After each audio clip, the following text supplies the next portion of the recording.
on appelle ça une saison. On a décidé que c'était une saison qu'on avait faite nous autres. Mais en fait, on a 10 épisodes dans les boîtes. Puis là, on repart ça. Fait qu'on se remet là-dedans.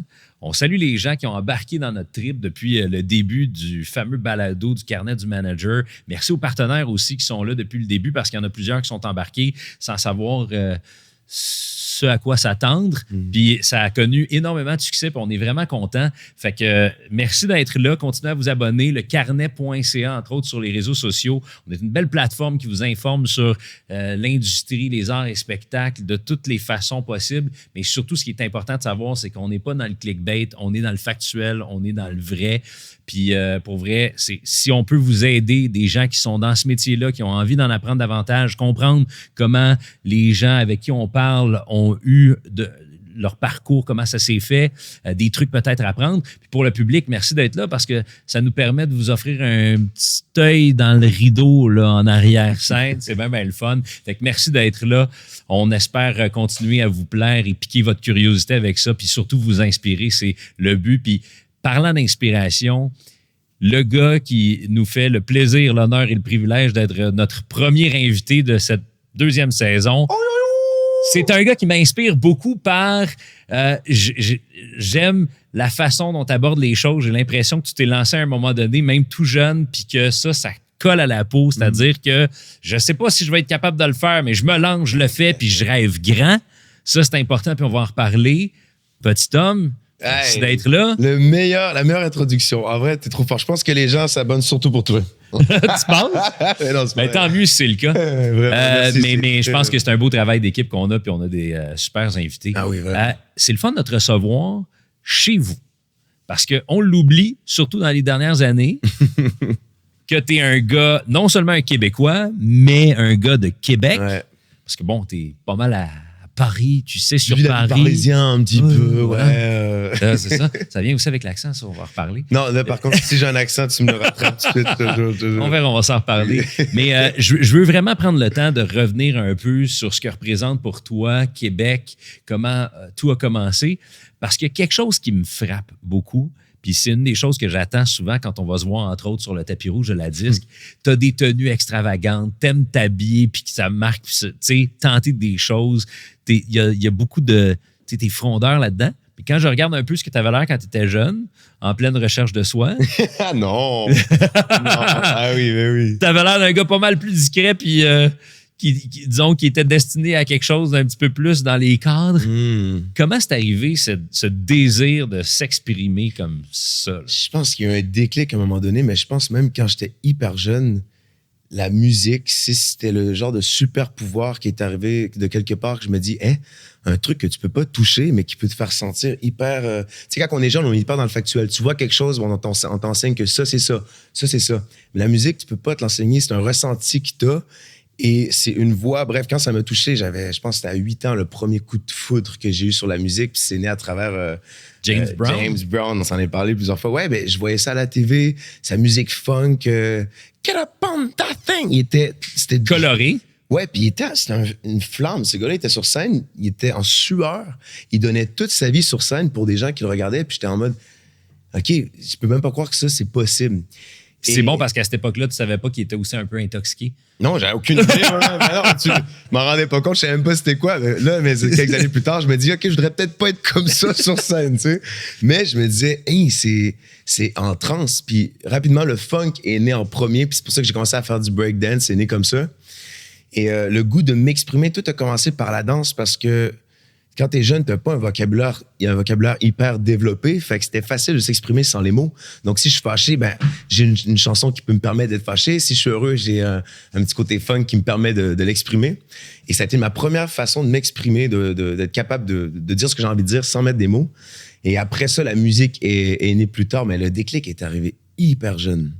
Et il y a une chose qui te touche et même, j'ai l'impression, qui t'irrite quand on en fait mention, pas nécessairement de façon personnelle, mais que ça existe encore comme phénomène, c'est que la danse était beaucoup associée, même à ton époque, à la mienne, oui, mais à la tienne, puis encore aujourd'hui, pas si longtemps, j'ai eu des discussions avec mon fils quand il était au primaire, puis c'est pour les filles.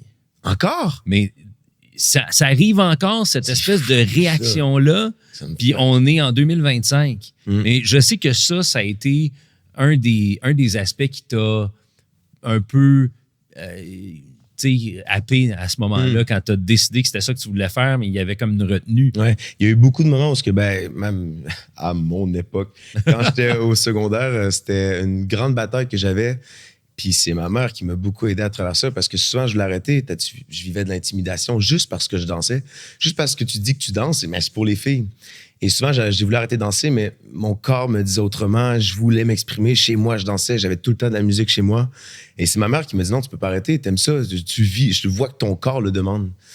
Et ta mère a dit, t'as tellement d'énergie que si t'arrêtes de danser, je ferais pas de gérer. Je suis dans le trouble. Mais ça me surprend qu'encore aujourd'hui, ce soit comme ça. Je le sens moins, peut-être parce que je suis dans une autre génération, peut-être. Ou si tu es dans un autre monde où là, tout est permis. Mais je sens quand même que le hip-hop, en général, la culture hip-hop est allée chercher beaucoup les jeunes, même encore d'aujourd'hui. Mais je vois quand même beaucoup de gens danser, même dans les clips des artistes qui se lancent, il y a de la danse. Donc, moi, je sens que peu à peu, ça s'intègre vraiment. Mais ça me surprend tout ça parce que moi, j'ai quand même l'impression qu'on évolue beaucoup quand même par rapport à ça. Mais tu vois, il y a une des distinctions peut-être à faire dans ce que tu dis, c'est que tu parles de danse puis tu parles de hip-hop. Le hip-hop est cool. La danse, c'est très large. C'est vrai. Tu vois, moi, le moment où on a arrêté de m'intimider, c'est con, hein? C'est la première fois que j'ai fait un backflip. Backflip, là, c'était genre... Là, t'es un athlète. Ouais, c'est vrai. Mais déjà là, c'était comme, oh, il danse, mais c'est un autre type de danse. Puis là, c'était devenu cool. C'est pour ça que tu me vois flipper partout maintenant. Dans tous les contrats, tu vas avoir un flip partout. Mais ouais, t'as raison, il y a une nuance quand même. Pourtant, tu vois du tango. Pourquoi c'est pour les filles? C'est tellement beau de voir la C'est une des danses les plus difficiles. En plus, ouais, j'ai fait un cours à un moment donné de tango et c'est tellement... C'est difficile, mais c'est doux. Quand tu es à l'écoute de ton partenaire, c'est facile, c'est smooth. J'allais dire c'est smooth. En français, en France, on dit c'est smooth. Là, moi, je vais m'excuser pour lui tout de suite. Je me suis repris. Ça se peut que des fois, il y a un petit côté français qui ressorte. Je vous le dis, on va en jaser de ça. Ouais, s'il te plaît. Parce qu'en même temps, j'ai une certaine empathie. Salutations aux cousins français. Ouais. Mais c'est ça, la danse, puis comme tu le dis, tu parlais de tango. Mais en même temps, quand un gars qui est ferré puis qui est solide dans ce qu'il fait, dans sa discipline, qui tombe dans une autre connexe comme celle-là, ça doit te remettre un peu la confiance ouais, ça shake un peu à niveau. Mais je pense que le seul but quand tu essaies de quoi de nouveau, c'est d'y aller à 100%. Tu sais, de toute façon, quand tu es bon dans quelque chose, tu sais pourquoi tu es bon. C'est parce que tu as travaillé pour l'avoir. Je me dis, quand tu te mets dans d'autres choses, si tu mets la même mentalité que tu avais dans ton autre discipline, ça se fait. Après, oui, la confiance est shaky, mais quand tu te mets dans ton flow à 100%, et j'étais avec une partenaire, par exemple, dans le tango, donc forcément, j'étais accroché à elle, son énergie, et là, je la suis, et facilement, ça vient. Mais les 5 premières minutes, comme dans n'importe quoi, le premier carnet du manager, j'imagine, c'est un peu plus shaky que maintenant, tu sais, j'imagine. Ben, c'est sûr qu'à un moment donné, on prend un rythme. C'est ça, tu sais. C'est sûr, ouais. Comme ça dans tout. Comme le skate, un moment donné, j'étais nul en skate, puis à un moment donné, je me suis dit, bon, je prends un après-midi, j'apprends le skate, et c'est devenu facile après une après-midi. Facile. C'est devenu plus facile après un après-midi. Mais je pense que c'est comme ça dans tout. Il faut juste que tu t'y mettes à 100%. Puis c'est pour ça que je pense que je suis hyper passionné dans la vie. C'est que chaque chose que j'essaye, je ne fais pas tout. Comment je pourrais dire ça? Je ne sais pas tout faire, mais je sais tout essayer. Tu vois ce que je veux dire? Tout le monde me dit, mais Tom, tu sais tout faire. Je dis non, je sais tout essayer. J'ai envie de tout essayer. Puis quand j'essaye, au moins, je me mets à 100%. Puis il y a un résultat qui va naître de ça. Mais si tu n'essayes pas, ça ne vivra jamais. Je pense que c'est ça ma devise un petit peu dans tout ça. C'est le fun de pouvoir gagner sa vie avec sa passion ou ses passions, ce qui est ton cas présentement. Mais il faut qu'il y ait un déclic à un moment donné. J'ai l'impression que c'est devenu quelque chose d'omniprésent, comme tu le mentionnais, puis comme ta mère, entre autres, t'encourageait à ce que ce soit ça quand tu étais jeune, adolescent. 15-16 ans, fin du secondaire, il y a eu l'aventure de Mixmania qui s'est présentée. On va en reparler, mais quand est-ce que tu dis que, je pense que ça pourrait être une option professionnelle? Parce que c'est pas évident. Ah non, c'est tellement flou, je trouve, ce métier-là. C'est pas comme à l'école, t'as un cours de hey, tu vas devenir un artiste. On ne nous apprend pas comment être un artiste. C'est un feeling que t'as toi-même, que tu dois faire confiance à 100% malgré ce que tout aux alentours te dit, tout ce que les gens te disent. Et moi, j'ai eu une école quand même de danse. J'ai dansé au Studio Polytime, qui est une école de Québec. J'ai passé 11 ans, 12 ans de ma vie là, parce que ça a été une école pour moi. Et le chant, c'était toujours, tu sais, quand je te parlais de Chris Brown, je voyais aussi plein d'artistes comme très, très la culture black, là, le Chris Brown, Usher, tous ces gens-là, c'était des références que j'avais quand je voyais la TV. Mais la musique, pour moi, l'écriture, le chant, c'était pas une option, c'était la danse. Et quand Mixmania est arrivé, il y a eu une espèce de déclic à me dire, hein, mais je sais chanter, moi, je suis capable de chanter, puis je suis capable d'avoir du plaisir en chantant. Je suis capable d'avoir le stress que les gens m'écoutent, mais de le faire quand même. Puis là, il y a un déclic, puis après ça, c'est une expérience assez hors du commun. Je veux dire, tu as 16 ans, tu es avec 4 gars, 4 filles, 3 gars, 4 filles, dis-moi. Mais comment c'est arrivé? C'est une audition. J'avais fait Carl Antigala en tant que danseur. À un moment donné, ça fait longtemps Carl Antigala. Hein. Après, il y a eu Juste pour ado, mais c'est l'ancêtre de Juste pour ado. Et j'avais fait ça comme en tant que danseur. Puis l'année d'après, ils ont annoncé Mixmania. Puis ils ont dit, hey, on t'a vu danser à Carl Antigala. On aimerait bien que tu viennes refaire passer les auditions de Mixmania. Et il y avait eu Mixmania 1, 8 ans avant, où je pense que j'étais allé les voir aux Galeries de la Capitale. Qui avait fait un tabac, un malheur. Puis je me dis, OK, on va l'essayer. Puis si ça peut être aussi big que ça, il y a le petit côté égo d'un gars de 15 ans qui se dit, je vais être une star, ça va être cool. Et je l'essaye, je m'inscris. Je savais pas tant chanter. J'avais fait une comédie musicale l'année d'avant. À l'école? À l'école, pour le plaisir, genre. Et j'ai décroché, pas le rôle, j'ai décroché le contrat. Et c'était, pour un gars de 15 ans, c'était un peu, je veux dire, traumatisant par la suite, mais sur le moment, c'était l'opportunité d'un rêve, d'une vie, l'opportunité d'une vie. Et je pense que c'est là qu'il y a eu le déclic d'écrire de la chanson. C'était cette envie de s'exprimer avec des mots cette fois-là. Puis là, déjà, tu as 15-16 ans. Donc déjà, tu sais un peu plus, tu es encore un enfant, mais tu sais un peu plus qu'est-ce que tu as vécu, comment tu veux le raconter. Tu as déjà plus une idée de ça, plutôt que de... À un moment donné, je sentais que je me cachais un peu derrière la danse. Il y a une période où j'étais comme, ça me fait du bien la danse, mais j'ai envie de raconter des vrais trucs. Et le Mixmania, je pense, ça a été le déclic. Et ça a été le après. J'ai eu une peine d'amour après, après Mixmania. Et le premier contact que j'ai avec l'écriture, c'était cette peine d'amour que j'écrivais dans mon journal, comment je me sentais. Mes parents allaient dans des fêtes de Noël, puis moi, je restais chez moi tout seul à écrire jusqu'à 11h. Mais la première, c'est toujours la pire. Ben oui, non, mais j'étais détruit. Je pense que c'est la fin de ta vie, là. Tu sais, c'est comme ça que j'ai eu envie de... À Mixmania, tu chantes des chansons, c'est cute. Là, c'est la première fois, dans cette peine-là, que j'avais envie de crier les chansons. Apprendre à crier les mots que j'écrivais. Genre, cette peine, comment je peux la chanter, mais en criant pour que... Tu sais, James Brown, il criait. Il y avait des... Mais c'était quand même mélodique. Exactement. Mais je voulais apprendre à crier en mélodie. Et c'est... Vraiment, j'ai commencé à écrire des chansons à cause d'une peine d'amour. Et je sais pas, l'amour, c'est un thème qui me... Depuis ce moment-là, c'est un thème qui me fascine. Puis au-delà de la relation de couple, l'amour d'amis, l'amour de relation. Et ce thème d'amour me suit encore dans mon écriture aujourd'hui. Ça dirige un petit peu ma vie, en vrai, l'amour. Autant dans le métier. Tout. Entre autres, la plus récente chanson que tu viens de lancer, c'est là-dessus aussi. On va en parler, c'est sûr. D'ailleurs, bravo pour ça. T'es gentil, c'est vraiment très, très bon. Un coup de cœur pour moi. Ah ouais. Mais je reviens un peu sur... Parce que évidemment, ce qu'on a en tête quand on parle de Mixmania, c'est quand on annonce que tu t'en fais partie. Puis là, bon, t'es à l'école, au gymnase, devant tes collègues. Ah, tu me ramènes bien, là. Mais moi, c'est fascinant parce que je me dis, bon, le kid qui s'est fait intimider, comme tu l'as mentionné, parce qu'il dansait, mais qui avait l'appui quand même de sa mère, puis c'est tellement important d'avoir ça, ça n'a pas de prix, qui là a quand même la pression de démontrer qu'il a sa place dans ce genre de show-là. C'est aussi le trip de dire « Hey, enfin, ce que je veux vraiment, ça arrive. » Puis, tu as aussi la possibilité de dire au monde « Quinte-toi. » Mais ce qui est fou, Seb, c'est là, tu m'en plonges à ce moment-là, mais quand on était dans le gymnase, tous les gens qui m'intimidaient n'avaient pas le choix d'être dans le gymnase et d'applaudir parce que le directeur a demandé à toute l'école de venir dans le gymnase pour féliciter un gars de notre école qui va faire un show TV qui était Mixmania. Et tous les gars qui m'intimidaient auparavant étaient là en train d'applaudir. Puis il y en a qui avaient...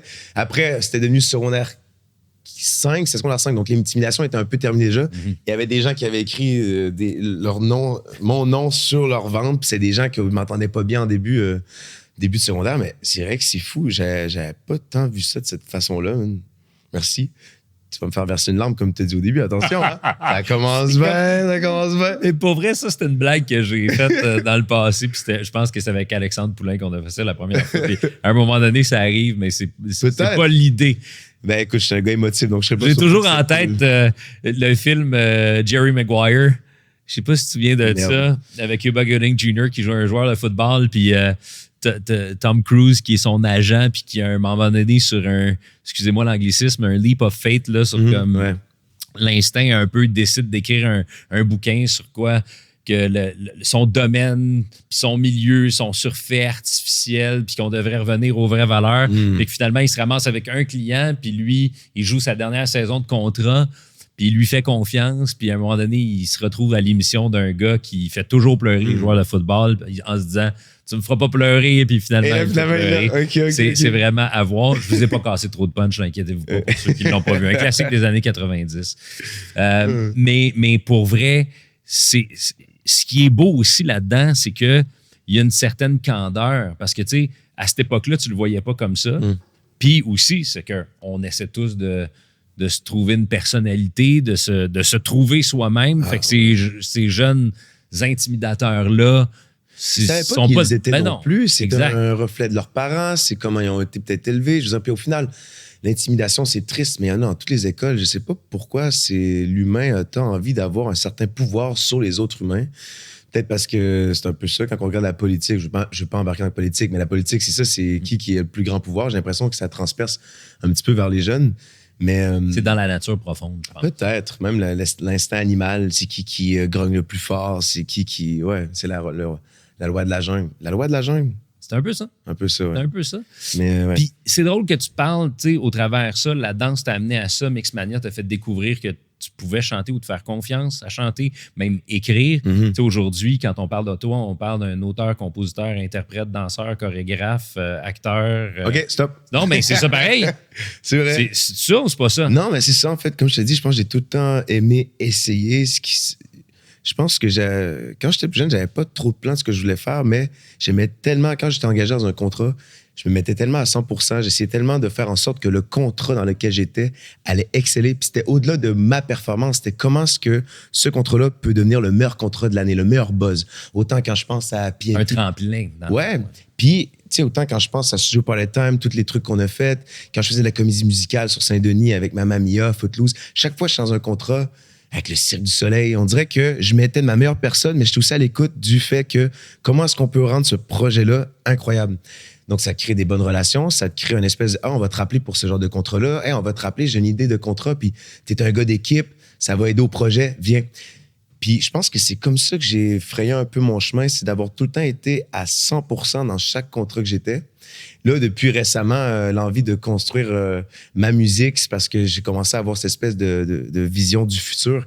Quand tu es dans la vingtaine, tu n'as pas tant envie, en tout cas pour moi, hein, j'avais pas tant envie de construire un truc, j'étais juste dans mon moment présent, puis j'étais comme, OK, j'ai un projet là, magnifique, ah, ça m'amène au Cirque du Soleil, ah, ça m'amène à Révolution, à La Voix, wow, OK, on essaye. J'ai tout le temps aimé essayer, puis maintenant, je vais continuer d'essayer. Mais j'ai tellement acquis un espèce de bagage d'essayage. Mais tu te retrouves encore à c'est qui, petit homme? Ah, mais ça, c'est une question qui va toujours, à chaque jour, j'imagine qu'on se renouvelle tout le temps. Tu sais, je te demanderais à toi aussi, est-ce que tu sais encore aujourd'hui, on sait aujourd'hui qui est Seb Lauzon, mais on n'a jamais, le lendemain, il y a un truc qui peut arriver. Un coup de téléphone, tu peux avoir une mauvaise nouvelle que tu as l'impression que toute ta personnalité change. Tu peux être brisé après un événement qui est arrivé. J'ai l'impression que cette quête de soi ne cesse jamais. Et même qu'à 30 ans, je pense j'ai des discussions avec des gens un peu plus jeunes récemment, puis tout le monde me dit, à 30 ans, ça a l'air cool parce que on dirait que vous savez exactement où vous êtes. Et parfois, oui, mais des fois, tu te sens en retard sur ta vie, fait que tu te sens 2 fois plus stressé. J'ai l'impression qu'il faut pas prendre pour acquis cette espèce de bonheur qu'on peut avoir dans un moment de « Hey, je me suis trouvé », parce que le lendemain, tu peux te sentir Asti, je suis qui là aujourd'hui? Fait qu'il faut juste, je sais pas. Je me dis jour le jour, mais en ayant une vision de dire bon, je veux arriver jusqu'à là. Donc au moins, t'as de quoi t'accrocher pour te rendre jusqu'à là. C'est un peu. Mais à ce moment-là, là, tu sors de Mixmania, puis ce à quoi tu as été identifié, puis je pense que tu as peut-être. Ça répond peut-être un peu à la question dans le sens que tu as suivi le chemin qui s'est comme ouvert devant toi. Puis c'était souvent la danse qui t'amenait à avoir des opportunités. Ouais. Pendant longtemps. Parce que tu les as nommées, toutes ces choses que tu as faites. Après ça, tu as dansé avec Marie-Mé. Tu as fait Danser pour gagner, Révolution, mais c'était la danse beaucoup. Oui, mais je pense que ça a été un choix. Je pense que ça a été la facilité pour moi. Ça a été, j'avais essayé de faire de la musique. Et mauvaise expérience un peu, j'étais comme, ah ouais, faut que... sais, quand t'es un artiste, tout dépend de toi. C'est comme moi, ce que j'ai envie de dire. Et quand t'as cet âge-là, encore après Mixmania, tu sais un peu plus qu'est-ce que tu veux dire, mais tu sais pas qui tu es, encore moins qu'aujourd'hui. Et la danse, c'était facile et c'était tellement fun pour moi. J'avais un groupe de danse qu'on faisait des compés à Los Angeles, à Chicago, à Boston. Bref, on voyageait. Tu vivais ta best life, là. Ouais, pareil. puis j'avais pas besoin de me casser la tête. Je pouvais juste me mettre au service d'un projet, puis j'allais danser, puis j'étais en sueur. On avait des répètes de 8 h le matin à 2 h le matin, mais j'avais pas besoin de me casser la tête. On avait un chorégraphe, j'exécutais, j'étais un interprète. Et j'étais pas prêt, je pense, à être un artiste, à avoir mes propres messages et tout. Et donc, ouais, ça a été la facilité vers là. Mais éventuellement, je me suis senti que j'étais comme, mais ça me remplit plus autant que ça me... Je me sentais plus, désolé l'anglicisme, mais fulfill, c'est quoi en français? Ben, je me sentais plus rempli. Accompli. Ouais. Accompli, exactement. Puis c'est pour ça qu'à un moment donné, ça a transitionné. Puis je pense que ça a transitionné vraiment quand la voix est arrivée. Tu sais, j'ai fait Danser pour gagner, mais en tant que coach, chorégraphe avec Marvel, qui était une expérience, mais c'est de structure. C'est comme moi qui dansais, là, fallait que j'étais pas sur le front, j'étais pas en train de performer. Donc, tout le stress que j'avais quand la troupe performait, moi, je le vivais, mais en tant que chorégraphe. Donc, je ne pouvais pas tout le stress que je vivais, j'étais derrière les caméras. Et ça a été un mode de structure. Là, il fallait que je structure un groupe. Donc, ça a été un moment, ça a été un autre déclenchement à OK, je prends le lead sur un projet. C'est moi qui prends un peu le lead. Ensuite, il y a eu Révolution. Et à un moment donné, la voix est arrivée. Et j'ai fait, mon Dieu, chanter, ça fait longtemps. Un sacrifice que j'ai pas chanté. Est-ce que j'aime encore ça? OK, il me le demande, je vais aller auditionner voir. Et je l'ai fait, ils m'ont pris. Audition à l'aveugle. Et par contre, ce que j'ai aimé de cette expérience-là, c'est que je suis allé pour moi. C'était plus pour reconnecter avec moi si j'aimais le chant. Puis c'est comme des opportunités comme ça, t'en as pas beaucoup au Québec, même à travers le monde. C'est comme, vas-y, il y a des gens qui t'écoutent, chante. T'es pas dans ton salon. Et quand t'es pas dans ton salon, qu'est-ce que tu fais? Ben, t'essaies d'être à ton 100%. T'as pas le choix parce que tu veux pas que les autres... Ça vient avec un certain trac, à tout man, moins de fébrilité. Exactement, t'es stressant. Et finalement, il y a des coachs qui se tournent, mais au-delà de ça, je me suis dit, hey, j'aime ça chanter. Ça faisait depuis Mixmania, je sais pas combien de temps que ça faisait après. C'était 2020 la voix, fait que c'était peut-être 8 ans, 9 ans plus tard. Puis j'étais comme, hey, j'aime vraiment ça. Puis là, je me suis dit, ben la danse commençait je me sentais un peu moins accompli. Je me suis dit, c'est peut-être une autre avenue que je peux continuer, tu sais. Mais ça restait quand même ambitieux, puis même peut-être un peu casse-gueule, je dirais, parce que, bon, la première des choses qui est très positive, c'est que quand on regarde un peu ton audition à l'aveugle, on se retourne avant que tu fasses ton side flip. Ouais, c'est vrai. Fait que ça, c'est bon. C'est vraiment pour ta voix que Pierre Lapointe et Cœur de Pirate se sont retournés. Puis malheureusement, Garou ne pouvait pas. Avec le pied comme ça. Mais toujours est-il qu'à ce moment-là, au moment où tu décides de faire ton saut et ton acrobatie, c'est une signature. Et des fois, ça fait, tu sais, pour l'aspect spectacle, on veut le voir. Tu l'as vécu aussi avec Molière. C'est une des choses qui a fait en sorte aussi qu'on a transformé un peu cette partition-là parce qu'on savait que physiquement, tu pouvais aller plus loin. Ouais. Attends, un fun fact. Mais attends. OK, vas-y. Oui, vas-y. Non, vas-y, je te laisse aller. En fait, parce que je sais pas si tu allais rebondir sur la voix ou si tu allais rebondir sur Molière. Là. Sur la voix, parce okay, que Molière, on va en parler. OK, on vous revient avec l'anecdote. Puis on le vit là présentement avec un gars comme Benson Boone. Ouais. Où là, tout le monde attend qu'il saute, puis là, il y a des... Mais il y a une sacrée voix. Oui, non, 100%, mais sais-tu quoi? C'est un peu le parallèle que je veux faire, parce que j'ai l'impression que tu t'es mis en danger pour vrai. As-tu déjà réécouté tes prestations de la voix? Ah oui, ma préférée, c'est l'audition à l'aveugle, en vrai, parce que je sens qu'il n'y avait pas de réflexion. Le fun fact de la voix, en vrai, c'est que toute cette performance-là, ça a été... tellement vécu, il n'y avait pas de préparation. J'avais préparé ma voix, mais tout ce qui est arrivé, le commencer à genoux, l'espèce de... Tout a commencé quand j'ai ouvert la porte, Quand j'ai ouvert la porte elle est tellement lourde. Quand tu es à la voix, quand tu rentres sur la scène, tes deux portes, j'ai poussé la porte et automatiquement, mon corps est tellement trouvé ça lourd que je suis rentré dans une espèce de personnage. Je sais pas ce qui s'est passé. Par contre, la chanson parle d'espèce de hangover, mais de drogue. Et... incroyable cette chanson, mais très deep. Half Moon Run. Et, ouais, exactement. Call Me in the Afternoon, Half Moon Run. Et c'est le corps a suivi. Et en répétition, tu répètes pas ça. Moi, j'avais répété ma chanson vocalement, puis j'avais dit à la production, je vais peut-être faire un flip. Puis toute la prod disait, voulais pas. Oh, non, tu fais pas de flip. Si tu te blesses, je dis, non, je me blesserai pas. Il y a 2 marches, ça va. Oh non, on veut pas que tu te blesses. De toute façon, c'est un spectacle, c'est un show pour la voix. Je suis comme, non, mais laissez-moi l'essayer. Bref, je l'essaie. Mais ça, je trouve ça quand même ironique parce que ils vous disent tous ça, mais à chaque fois, c'est le petit plus qui vient faire réagir dans la promotion. Et c'est ça qui est drôle, c'est là qu'en tant qu'artiste, des fois, il faut s'écouter. Là, on parle d'un salto, mais à un moment donné, tout le monde va te dire non. Bref, ils m'ont dit non. Je l'ai fait en répétition, mais comme non, Tom, ça marchera pas. Concentre-toi sur ta voix. Puis j'étais comme, OK, je le ferai pas. Mais sur le moment, quand tu es en performance, les caméras sont ouvertes, la chanson joue, le band joue. Toi, c'est une seconde nature. Qui va me retenir? C'est quoi? On va faire mon salto, puis on va me dire stop, on recommence. Non, je suis le maître de mon moment.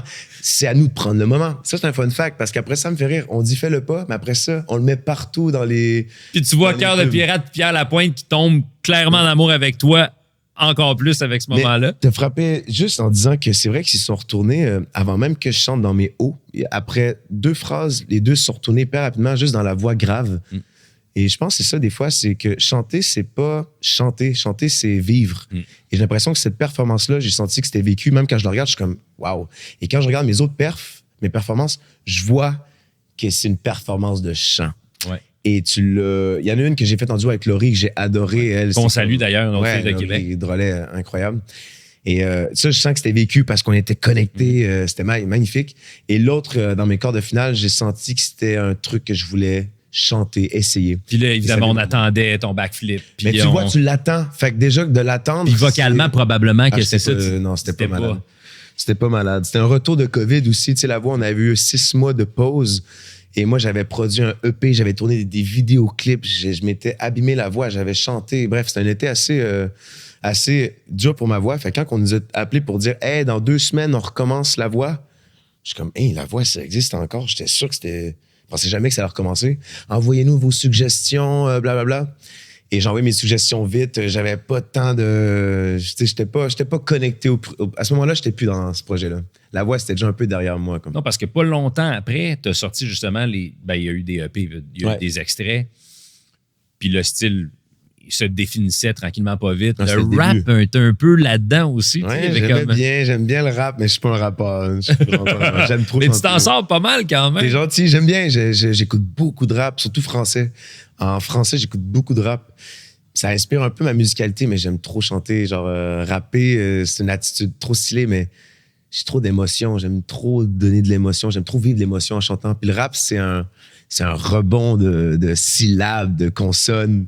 Et j'ai beaucoup plus de plaisir à chanter. Mais ce que j'ai aimé, c'est les idées que tu as trouvées justement pour te promouvoir, mais en même temps, te permettre de t'améliorer beaucoup. Tu t'imposais les petits covers. Ah oui, ça a été dur, ça. C'était vraiment cool parce que, bon, OK, je trouve que c'était chorégraphié d'une certaine manière. Oui. C'était réfléchi. C'était réfléchi. Puis bravo parce que artistiquement, la direction que tu donnais à ces petites vidéos-là était vraiment impeccable. Ça te donnait vraiment une personnalité, puis ça nous amenait à te découvrir avec d'autres trucs. Est-ce qu'il y a de ces vidéos-là qui sont allés capter un peu les artistes que tu as repris ou que tu as eu des commentaires ou maintenant on t'en parle peut-être après coup parce que l'on te connaît? Cœur de pirate, je pense que oui. Taiki, jamais, mais Taiki, on s'est rencontrés récemment et ça a été, mais j'ai jamais dit j'ai fait une cover de toi. Mais je sais pas s'il y a des répercussions. Je pense que la beauté de ce projet-là, pour les gens qui savent pas, Petit Cover, c'était un projet que je m'étais donné pendant un été. C'est un cover par semaine où est-ce que je produisais, mais j'étais pas un producteur de musique, mais chaque semaine, je me disais, bon, je prends une chanson, c'est un couplet, un refrain pour faire des versions courtes, mais je vais en faire la production puis réinventer la chanson. Donc, c'est pas juste avec une guitare-voix, mais je réadapte un peu le truc. J'avais même fait Staying Alive de Bee Gees, mais en mode très deep, sombre. En fait, à chaque fois, je me donnais un défi. Le truc, c'est que tous mes amis, tout l'été, me disaient « Hey Tom, on sort là, on sort là. » Et moi, tout l'été, j'étais tellement obsédé par ce projet-là. Pas par le projet, mais pour devenir meilleur dans mon oreille musicale, dans enregistrer chez moi tout seul, que tout mon été, je l'ai passé chez moi. Et tous mes amis disaient « T'es bien plate, esti, on sort, viens. » Je suis comme « Oui, mais j'ai un petit cover à livrer. » Mais c'est un petit cover, on s'en fout.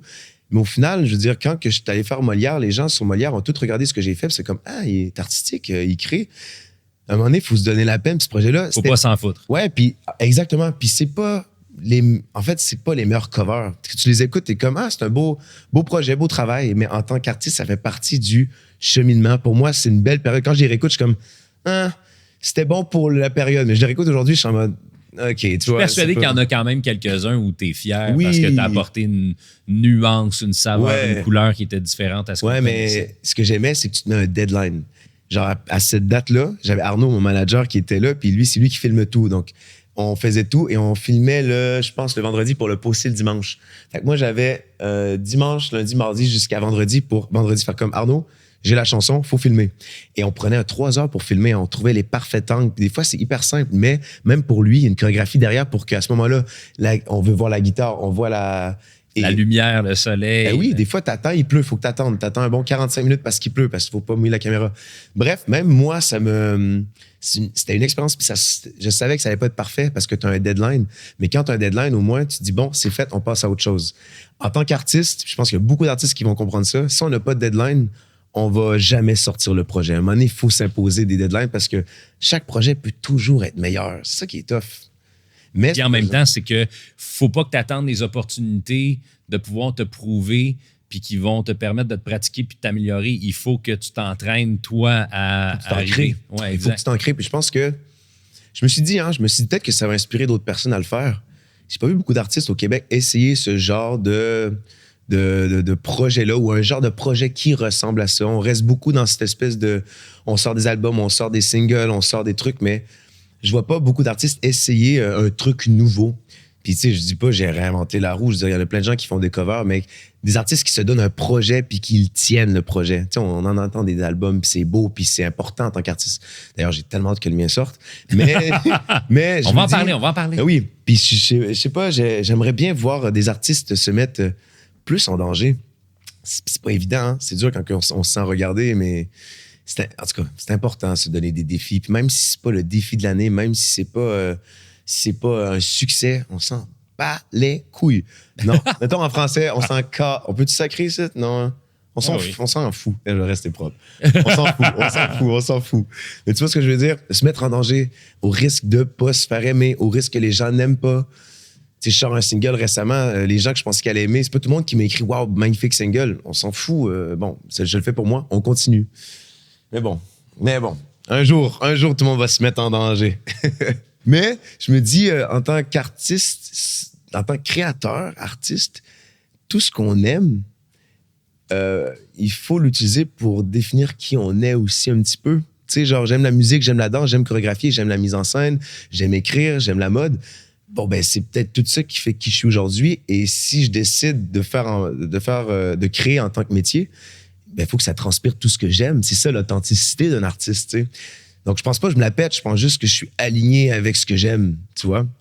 Je pense que c'est une belle façon d'être authentique. Puis comme je te l'ai dit d'entrée de jeu, moi, tu fais partie de ces artistes que j'attends sur le tapis rouge. Hey, comment il va t'habiller? Mais t'as plus là cette année. Tu vas être là cette année? Ben oui, okay. C'est sûr. J'arrive tout nu. Non, c'est pas vrai. Le pire, c'est que ça pourrait arriver. Et non, je suis pas encore à ce point-là. Ben, en tout cas, un petit quelque chose qui pourrait laisser entrevoir. Tu serais capable de pousser ça, là, de pousser la note un peu. Peut-être, ouais. On le verra. Mais tout nu, non. 9 novembre cette année. Ouais, suivez-nous sur les réseaux sociaux. Ça arrive. Mais je reviens un peu sur ton parcours parce que ce qui est intéressant, c'est qu'à un moment donné, tu as pris, parce que là, tu as nommé Arnaud, ton gérant principal. On va parler aussi de ta relation parce que c'est super important. Mais tu arrives à un moment donné, tu vas de l'autre côté.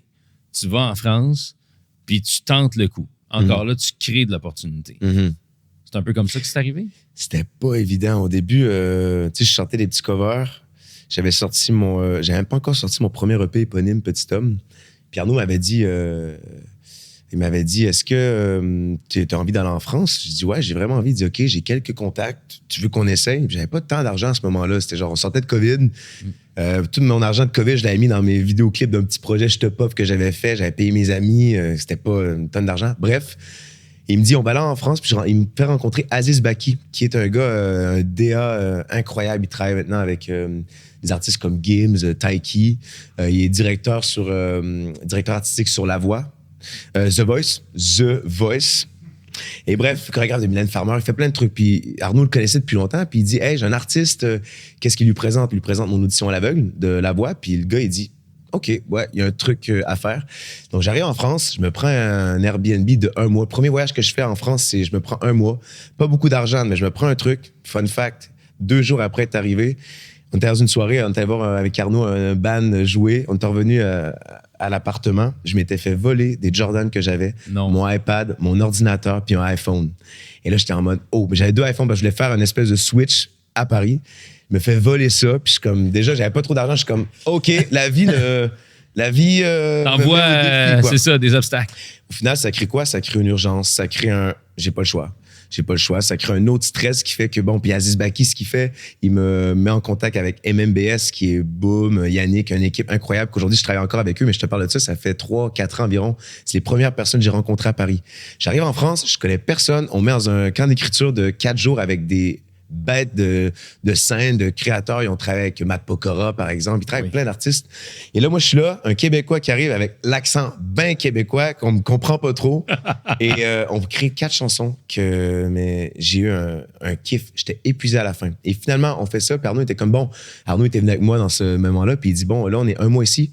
Il faut aller toucher tous les gens. Donc, on va en Belgique, rencontre Delta, un autre groupe de musique, rencontre Bionix, rencontre Moziman. Ça coûte beaucoup plus cher que ce que tu penses. Oui, non, mais ça me coûte. Mais je savais que ça allait me coûter cher.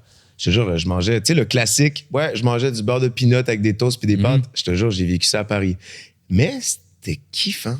J'ai trop aimé cette période-là parce que c'était en mode bon. Fait que là, juste kiffant, c'était trippant. Fuck. Non, mais c'est correct. Moi, je suis là pour traduire. Je suis là pour toi. J'ai demandé que tu me rattrapes. Aucun problème. Ouais, mais je veux faire du chemin sur 2 choses Dis-moi. là-dessus. Premièrement, parce qu'on parle beaucoup d'Arnaud, Showman. Les 2 ensemble, ça en fait 2. Hein? Arnaud Showman et l'autre Showman qui est toi. Ah oui, mais c'est un showman à sa façon. Lui, c'est un showman sur tout ce que je fais pas. Sans Arnaud, j'aurais pas d'équilibre. Hein. Ça me permet d'être l'artiste que j'ai envie d'être aussi. Mais d'ailleurs, il faut qu'on en parle parce que lui, il a vu quelque chose en toi, puis il s'est investi. Puis souvent, c'est quelque chose qui est difficile à comprendre, même pour des gens qui sont dans le milieu, des artistes. C'est quoi la réelle relation entre un artiste et son gérant? Qui sert à quoi? Comment? Puis c'est un investissement, c'est un travail d'équipe. En fait, les artistes qui fonctionnent le mieux puis qui ont ce genre de relation, c'est souvent parce que les 2 se sont investis puis qui ont compris que c'était une entreprise ensemble. Ouais, vraiment. Puis Arnaud était déjà placé dans le milieu ici au Québec pour une grosse boîte. Je pense que c'est Musicor, tu me corrigeras. Il y avait MP3, c'était MP3, je pense. Oui, parce que là, il venait d'avoir... Mario venait de vendre. Il y avait Scène 4, ouais. Puis il travaillait entre autres avec Corneille. Puis Lara Fabien, quand elle était ici, c'est lui qui s'occupait d'elle. Mais là, lui, en fait, il me rencontre. Il tombe sur toi. Là. Ouais, il est tombé sur moi, puis il a décidé de tout laisser tomber. En fait, après La Voix, j'ai eu un rendez-vous avec Musicor pour savoir si j'allais continuer avec eux. Et dans le meeting avec tout le monde qu'il y avait, Arnaud, c'était lui qui me regardait dans les yeux quand je parlais. Il me posait des questions à savoir qui je suis. Et j'étais en mode, OK, il s'intéresse parce que la relation de manager-artiste, moi, Arnaud, je le vois comme mon meilleur ami. Limite, c'est pas mon mari. Tu sais, c'est un contrat qui nous unit. Fait que c'est comme... c'est la loyauté, c'est le respect. C'est avec lui, j'ai tout construit. Puis au début, on n'était que les 2. Bref. Et Musicor, à un moment donné, j'ai dit Arnaud, Musicor, je le file pas. Je le file pas. Toi, je te file, mais je le file pas. C'est une grosse boîte. Ça a l'air d'être long. On dirait qu'il y a des délais. Puis moi, j'étais dans une période où j'avais envie de créer. Et je voulais pas attendre après des gens. Puis Arnaud m'a dit, attends, j'ai un truc à te proposer. Puis il a décidé de faire... Écoute, je suis prêt à tout lâcher pour essayer un truc avec toi. Quand quelqu'un arrive et te dit ça, tu peux pas y aller à moitié. Quand j'ai vu que lui était prêt à tout laisser pour moi, j'ai dit, OK, ben moi aussi, il faut que je laisse tout ce que j'ai pour le faire. Fait que quand on parlait de petits covers, c'est lui qui a eu l'idée de faire des petits covers, puis je me suis dit, bon, ben, il faut que j'y aille à fond. Quand mes amis me textaient, on va chill dessus, je dis non, j'ai un gars qui est à fond avec moi, il faut que je sois à fond avec lui aussi, tu sais. Tu te sentais pas redevable, mais... Non, j'étais pas redevable. Vous aviez un projet ensemble. J'étais chanceux. Genre, c'est tellement de la chance d'avoir quelqu'un. On parle du carnet de manager. Je suis certain que tu as déjà eu des managers assis sur cette chaise-là, mais c'est un métier, mais tellement difficile. Puis pas à gros profit au début, surtout. Tu sais. Lui, il lâche tout avec des gens avec qui adoraient travailler puis qui faisaient de l'argent. Et là, il décide de tout lâcher pour travailler là-dedans. Puis là, il travaille avec un artiste qui n'a pas tant d'argent, mais qui voit qu'il est prêt à tout mettre pour y aller. En France, il était. C'est un investissement. Ah oui, c'est un investissement. Oui, puis encore aujourd'hui, j'ai pas refait trop d'argent à ce point-là. Tu sais, c'est comme à chaque fois que je réinvestis.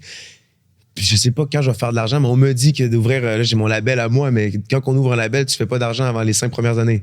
Là, 5 ans arrivent bientôt, puis j'ai pas encore fait de temps d'argent. Je me dis, Chris, c'est quand Mais ça arrive. en fait, faut peut-être que tu rephrases ça. C'est pas que t'as pas fait d'argent, Ouais, j'en c'est ai fait que de l'argent, ouais. tu Je le le gardes pas, tu sais, c'est ça, tu le L'investissement réinvestis. est dans l'art et pas dans Ouais. l'argent. Je réinvestis dans l'art, tu sais. Mais pour revenir à tout ça, quand je parlais de Arnaud, c'est qu'au début, on n'était que les deux. Et c'est une relation qui était hyper proche. Par contre, à un moment donné, quand les rêves deviennent plus grands, on aurait pu rester que les deux. Mais pour aller chercher plus grand encore, quand je suis arrivé en France, quand je décrochais le rôle de Molière, on en reparlera un peu après, mais c'est grâce aussi un petit peu à Aziz Baki qu'on est allé chercher parce qu'il connaissait le gars qui bookait les gens dans les comédies musicales, qui est Bruno Berberes. Et Aziz a dit « Hey, j'ai un artiste, qu'est-ce que t'en penses? » « Oui, OK. » Donc, comme ça, Molière est arrivé. Mais forcément, quand Aziz est arrivé, forcément, la relation que j'ai avec Arnaud, elle est encore aujourd'hui aussi fusionnelle. Par contre, on a dû répartir les tâches. Donc là, l'équipe, on n'est plus que nous deux. Là, j'ai des gens avec qui je travaille en musique, avec qui j'ai les éditions, la promotion en France, la promotion au Canada. Là, l'équipe est vraiment plus grande et je suis quand même le centre du truc. Arnaud aussi, c'est le centre, mais on reste quand même assez le centre, je le sens. Tu sais, le centre, ça va rester l'artiste. Mais Arnaud, c'est fou de voir qu'après 4 ans, je pense, la relation est très fusionnelle. On a eu des hauts et des bas, mais on le sait que pas redevable, mais qu'on se doit de rester à 100%. Et c'est tellement réciproque. Encore à ce jour, tantôt, on téléphone dans la voiture. Je partais de Montréal pour un autre de la promo. Et là, il me dit, là, en France, j'ai un autre promo, blablabla. Puis là, tu sens dans l'excitation de sa voix. Puis c'est tellement le fun d'avoir quelqu'un qui est excité autant pour un projet. C'est pour ça que je te dis, tout prend vie quand la synergie, tout le monde est sur la même longueur d'onde, tout le monde se comprend. Ou quand tu as une journée plus down, ben, le manager est là pour te monter. Des fois, le manager est down. On prend le temps pour se chiller. Ça arrive des fois, Arnaud, je m'envoie chez lui puis on fait juste parler de la vie. Hein. On n'est pas en train de parler de taf. Là. Puis je pense que... De travail. De travail. Oh, c'est tellement c'est bon. sûr. Ben, c'est pas, je m'en sors bien pour elle. Mais pour vrai, tu t'en Je m'en sors sors très bien, je m'en bien. sors bien. Parce que je t'avouerai que, tu sais, on se connaît quand même un petit peu, mais dans la recherche, parce que c'est important quand même de se remettre dans tout ça, je suis tombé sur une couple de trucs qui m'ont fait quand... Ah, t'es pas le seul, je sais. À ma défense, je me suis dit que je parlais le franc-bécois. Comme ça, c'est une espèce de mélange. Mais si c'est toujours ça, ça va. Mais au Québec, je parle Québec. Mais là-bas, pour me faire comprendre, j'ai pas le choix. Ben, pas que OK, j'ai pas le choix. mais ça va nous amener à parler de Molière, puis tu nous raconteras l'histoire. Ouais. En fait, sais-tu quoi? Raconte-nous l'histoire de Molière parce que c'est intéressant, parce que là, ça fait quelques fois que tu y touches, de ces contacts, tout le monde qui sont embarqués. Puis tantôt, j'ai senti que tu as voulu faire une petite précision sur comment tu en étais arrivé à devenir Molière, Ouais. parce que tu te dirigeais pas vers ça. Non. Puis ça a été raconté, mais quand même, vas-y. Oui, mais pour ceux qui ne le savent pas, mais en fait, c'est une histoire assez captivante. Tu sais, de base, moi, j'étais en France pour faire de la musique. J'avais déjà préparé la sortie. J'avais sorti mon EP éponyme, blablabla. Et j'arrive, puis je voulais continuer à faire ça. Puis je tournais la série. J'étais sur Zénith. Puis on me demande, hey, une audition pour une comédie musicale en France, premier rôle. Faut que tu y ailles. Puis je suis comme Arnaud. Pour vrai, Arnaud, genre, la comédie musicale, j'en ai déjà fait 2, puis j'ai envie de faire ma musique. Il dit non, Tom, fais-moi confiance. Vas-y. Je dis, mais j'ai même pas tant d'argent. Hey, prends ton billet. Je dis, vont-tu le payer mon billet? Il me dit non. Mais prends ton billet, vas-y, fais-moi confiance. Je suis comme, OK. Fini Zénith, je tournais en plus la série Danse qu'on était sur Illico. Une série qu'on a tournée, qui s'appelle Danse. Et j'ai 4 jours de libre. Je prends mes 4 jours, je m'en vais là-bas, je danse sur un sofa de quelqu'un que je connais. Et je fais l'audition. Et l'audition, en fait, ce qui était le fun, c'est que vu que c'est en français, je peux vraiment jouer un personnage. Comment t'as dit ça? Français? Français? Un français. Le truc, c'est que ici, quand tu fais les auditions, à un moment donné, les gens appréhendent qui tu es, ils t'ont déjà vu, blablabla, Mixmania, OK. Là-bas, ils savent pas du tout qui je suis. Donc, je suis arrivé, j'avais une partition, il fallait que je fasse le français. Et c'était facile parce que je connais personne me connaît. Je me suis tellement amusé en audition que c'est comme, oh wow, OK, incroyable. Bref, 4 jours de temps en studio pour essayer des chansons parce que c'est une création, ce spectacle-là. Donc, tout était tout nouveau. On raconte la vie de Molière. Et bref, j'auditionne pour Molière. Et finalement, tout se passe. On me rappelle 2 semaines plus tard, on dit « Hey, ça marche pas. On a quelqu'un d'autre. Mais écoute, merci d'avoir passé là. J'étais un peu en dépression. Je suis comme tabarnane, tout ça. Parce que là, tu auditionnais pour le rôle principal. Oui, pour le rôle principal. Finalement, on me rappelle 1 semaine plus tard, me dire « Hey, on a vraiment aimé. On va écrire un rôle sur mesure pour toi. » Puis je suis comme « Ah, c'est intéressant ça. OK, d'accord. » Il voulait que je sois le genre de narrateur. Je te fais une histoire courte quand même. Passe l'audition. Non, je suis dans le personnage. Je suis dans le spectacle. Et je rencontre la nouvelle troupe et tout. Et finalement, rapidement, avec des tests et tout, finalement, le personnage principal décide de se retirer. Et ça, je te parle de ça. J'avais déjà fait 2 allers-retours. Mais cette personne-là avait pas collaboré aussi sur la création? Oui, il avait écrit déjà des chansons dans le spectacle. Et d'ailleurs, les chansons qu'il a écrites sont encore dans le spectacle. Et moi, j'avais l'honneur de pouvoir chanter ses chansons ou des parties de chansons qu'il avait écrites. Et bref, on avait déjà rencontré la troupe hyper fusionnelle déjà au début. On était 6.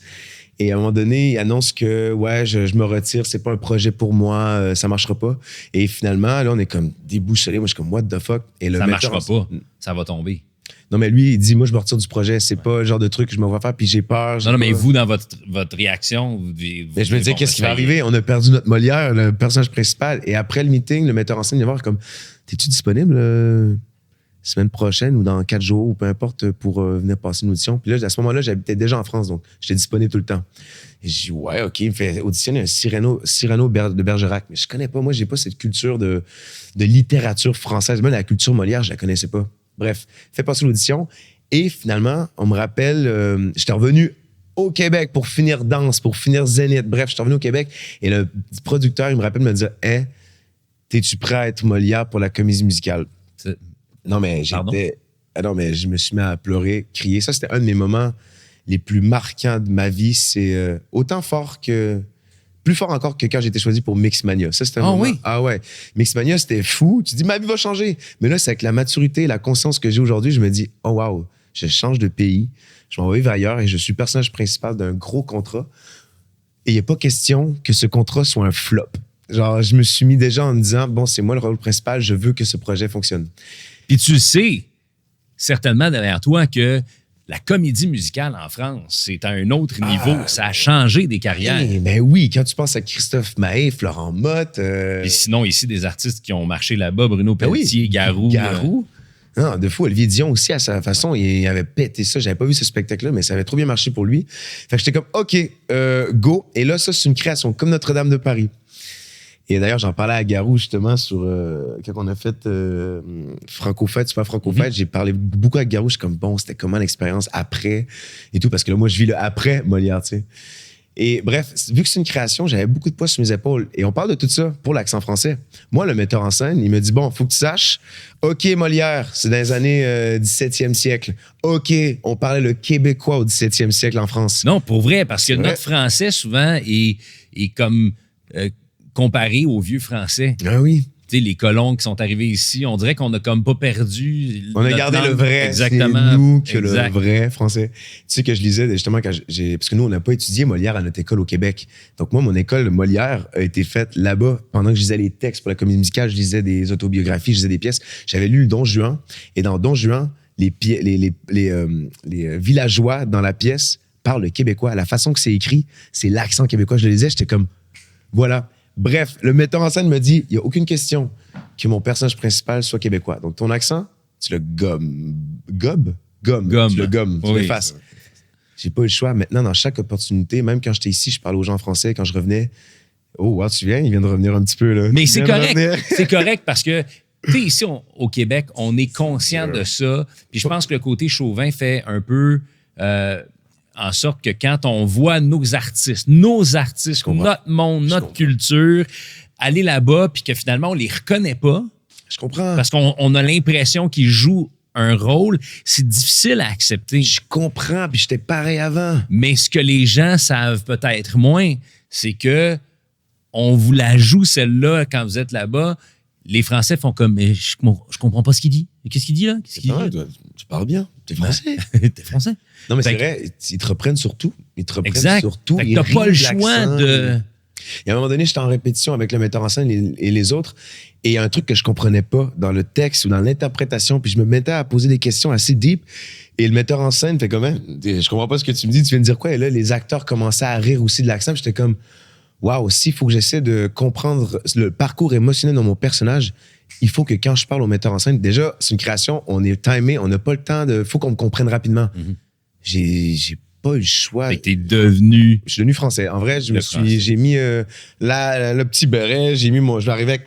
La baguette. La baguette, le fromage, les mocassins. Allez, j'étais français. Non, j'exagère. Mais j'ai pas eu le choix. Après, j'ai eu du plaisir à le faire. Hein, puis t'as joué de tout ça. Avec ça sur les réseaux sociaux, oui. le vocabulaire, puis je faisais des expressions québécoises aux gens. J'arrivais au Québec, à mes parents ou à des amis, je faisais des expressions français. Parce que oui, au final, on parle la même langue, mais c'est pas le même langage. Puis comment t'expliques ça à ta famille? Ils le comprennent. Ils le comprennent. Ouais. Ils le savent. Ah oui, mais mes familles, ceux qui comprennent. C'est vraiment sur les réseaux. Il y a des gens qui sont en mode « Pourquoi il y a un accent français? » C'est comme, mais écoute, puis pour elle, je m'en rends même pas compte. À ce point, c'est que ça fait 2 ans que je suis là. Quand je parle français sur mes réseaux, je m'en rends pas compte. Par contre, puis quand je parle Keb ici, je m'en rends pas compte. C'est qui réfléchit quand il parle? C'est qui s'écoute parler? Il y a personne qui s'écoute vraiment Idéalement, parler. Idéalement, faut pas le faire. Mais c'est ça serait bizarre. Fait que moi, je m'écoute pas parler, fait que je peux pas m'en rendre compte. Mais quand tu te le fais dire, t'es comme, ah, OK, ouais. Mais est-ce que tu penses maintenant que t'as un juste milieu que tu peux avoir puis garder cette saveur-là ou cette couleur-là en France? Oui, puis je pense que ça fait partie un peu de... Ça fait 2 ans que je suis là, c'est un peu devenu une identité. Tu sais, au Québec, je reste Québec, puis j'adore retrouver ma culture québécoise, réentendre ma mère qui me disait « Hey, t'es en retard? » Je suis en retard?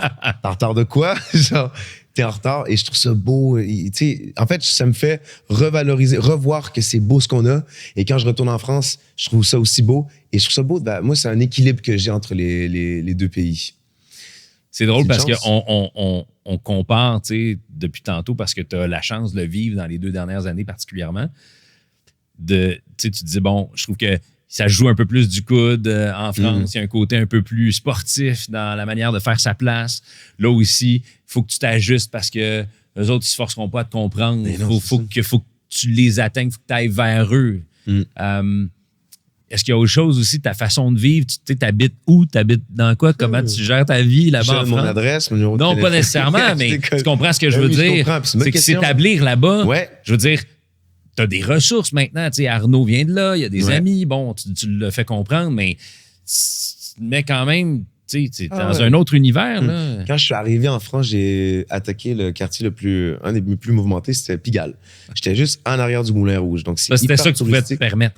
Ouais, ben c'était un ami de... Non, mais normalement, c'est cher, mais c'est une pépite. En fait, que Arnaud avait... C'est un des amis Arnaud qui habitait là, puis ça a donné que lui, il retournait vivre à Biarritz, qui est une ville dans le sud de la France. Et au même moment que je cherchais un appartement, donc j'ai pas habité là. Donc j'ai vécu 1 an et demi, 2 ans, 1 an et demi sur Pigalle, dans le mouvement. Et c'est la rue des sex shops. Donc forcément, ça se passe. Genre, c'est la fête, ça crie. Il y a déjà eu quelqu'un qui s'est fait poignarder juste dans ma rue en arrière. On a reçu une alerte. J'avais une soirée chez moi. On cherche quelqu'un qui ressemble à ça. Bref, ça se passe dans cette rue-là.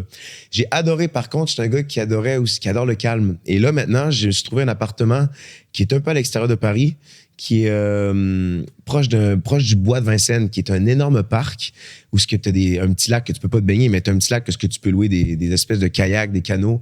Moi, je peux faire aller mon jogging, je peux aller jouer de la guitare dans le parc sans casser les couilles à personne. T'as pas besoin de permis? Non, j'ai pas besoin de permis, mais parce qu'il y a des parcs à Paris qu'après une certaine heure, tu peux plus y aller. Mettons, quand le soleil est couché, les portes se ferment et tu peux pas aller dans les parcs. Tandis que ce bois-là, certes, il y a des villages d'itinérants qui vivent dans le bois parce que c'est énorme. Tu sais, à un moment donné, faut qu'ils vivent. C'est une belle place pour vivre. En vrai, pour eux, si j'étais itinérant, c'est une place que j'aimerais vivre parce que t'es dans le bois et dans la nature, tu sais. On s'éloigne du sujet. Mais je trouve ça bien parce que je retrouve mon espèce de côté canadien. Tu sais, je retrouve un peu la nature. Quand je sors de chez moi, ça sent pas la clope de Pigalle ou l'urine de la rue. Tu sais, je dis pas que ça sent l'urine à Paris, c'est quand même propre. Personnellement, je trouve que c'est quand même propre. Mais quand j'arrive où ce que j'habite, je retrouve cette espèce d'odeur de boisé qui me rappelle un peu le Québec. Donc là, je suis un peu dans le juste milieu. Et je me suis acheté une trottinette électrique. Alors là, mon Seb, je sais pas s'il y en a au Québec, mais les trottinettes électriques, après, on est l'hiver ici. Il y a pas d'hiver là-bas. Fait que moi, je peux avoir ma trottinette, mais tous les jours de l'année. Puis pour me rendre au centre, c'est facile parce que les bouchons, je passe à côté des voitures. Je suis plus vite que toutes les voitures. Avec ton casque? Avec mon casque, des fois. J'aime bien le petit danger. Mais là, en ce moment, ma vie parisienne, je commence à me sentir installé. Et j'aime bien de ne pas trop être dans le centre de la ville, mais d'y aller pour aller créer. Ma trottinette, j'adore. C'est mon moment où je respire, j'ai des idées, c'est beau. Tu vois, la ville, t'es pas dans le métro souterrain, tout le monde sur leur téléphone. Non, t'es là, tu vois la ville. Je m'y plais bien à Paris, en vrai. Mais ce qui me surprend, c'est que l'hiver me manque ici. Puis avant, j'aimais pas l'hiver. As-tu eu l'occasion de voir des flocons? Oui, une fois, mais puis je te jure, c'est l'hystérie. À Paris, ah, Mais genre, après, c'était des groupes là, qu'on sortait d'une première au Grand Rex. Je sais pas si tu connais le Grand Rex. Non, je connais de réputation. Mais... Puis il y avait Pub Royal qui avait fait une petite parenthèse. Pub Royal qui est une prod d'ici sur les Cowboys Fringants. J'étais allé les voir, ils avaient fait leur première à Paris. Puis je me dis, bon, c'est Cowboys Fringants, je pense pas que les gens vont connaître ça. J'étais arrivé là. Tout le monde chantait les chansons. Puis là, j'ai des frissons en ce moment. Puis eux aussi, là, ont fait des supplémentaires de ce spectacle-là. Je pense qu'ils retournent en plus là, prochainement. Ça a été un grand deuil pour eux. Ouais. Presque autant que... j'imagine presque autant que nous. Après, là. le spectacle est terminé et ils lançaient tous des avions en papier après le spectacle. Ça a eu des standing ovations pendant 10 minutes. Puis moi, je m'attendais pas à ça parce que tu veux pas, ça fait juste 2 ans que je suis en France. Mais de voir qu'un groupe comme les Cowboys Fringants, après, c'est une période difficile en plus avec ce qui s'était passé, et de voir qu'un groupe québécois est autant applaudi.